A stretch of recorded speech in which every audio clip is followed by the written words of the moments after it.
المكتب التعاوني للدعوة والإرشاد وتوعية الجاليات بمحافظة بدر।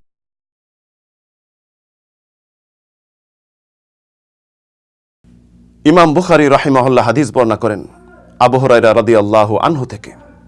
আবু হুরায়রা রাদিয়াল্লাহু আনহু রাসূল সাল্লাল্লাহু আলাইহি সাল্লামকে জিজ্ঞাসা করলেন, ইয়া রাসূলুল্লাহ, মান আসআদান নাসি বিশাফাআতিকা ইয়াউমাল কিয়ামাহ, কিয়ামতের দিন কোন ব্যক্তি আপনার সুপারিশ দ্বারা সবচেয়ে বেশি সৌভাগ্যবান হবে, সবচেয়ে বেশি সুখী হবে?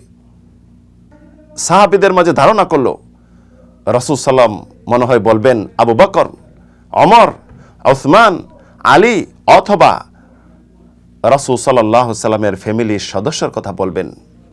না, তখন রাসূল সাল্লাল্লাহু আলাইহি সাল্লাম বললেন, আসআদুন নাস বিশাফাআতি ইয়াউমাল কিয়ামাতি মান ক্বালা লা ইলাহা ইল্লাল্লাহ খালিসাম মিন কলবিহি।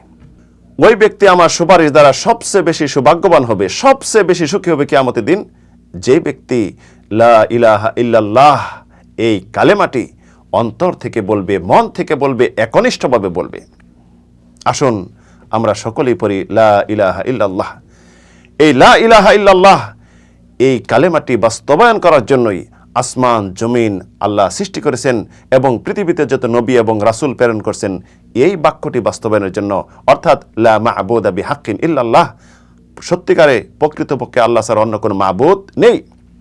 কিন্তু আক্ষেপের বিষয়, মুখে পড়ি লা ইলাহা ইল্লাল্লাহ, আবার দরগায় যাই, মাজারে যাই, আল্লাহ ছাড়া অন্যর কাছে দোয়া করি, আল্লাহ ছাড়া অন্যর কাছে চাই। মুশরিক অবস্থায় যদি কেউ মৃত্যুবরণ করে তার কোনো সুপারিশ হবে না, কোনো ব্যক্তি তার পক্ষ থেকে সুপারিশ করতে পারবে না। ফামা তানফাহুম শাফাআতুশ শাফিঈন, আল্লাহ বলেছেন মুশরিকদের বিষয়ে তাদের কোনো সুপারিশকারী সুপারিশ কাজে খাটবে না। মালিদ যালিমিনা মিন হামিম ওয়ালা শাফিঈন ইতা, জালেমদের জন্য কিয়ামতের দিন কোনো অন্তরঙ্গ বন্ধুও থাকবে না এবং এমন কোনো সুপারিশ থাকবে না যে সুপারিশ তার গ্রহণ করা হবে। তাই সুপ্রিয় বন্ধুগণ, লা ইলাহা ইল্লাল্লাহ বেশি বেশি পড়ুন, আল্লাহর জিকির করুন এবং আল্লাহ রাব্বুল আলামিনের একাত্মবাদ স্বীকৃতি দিন।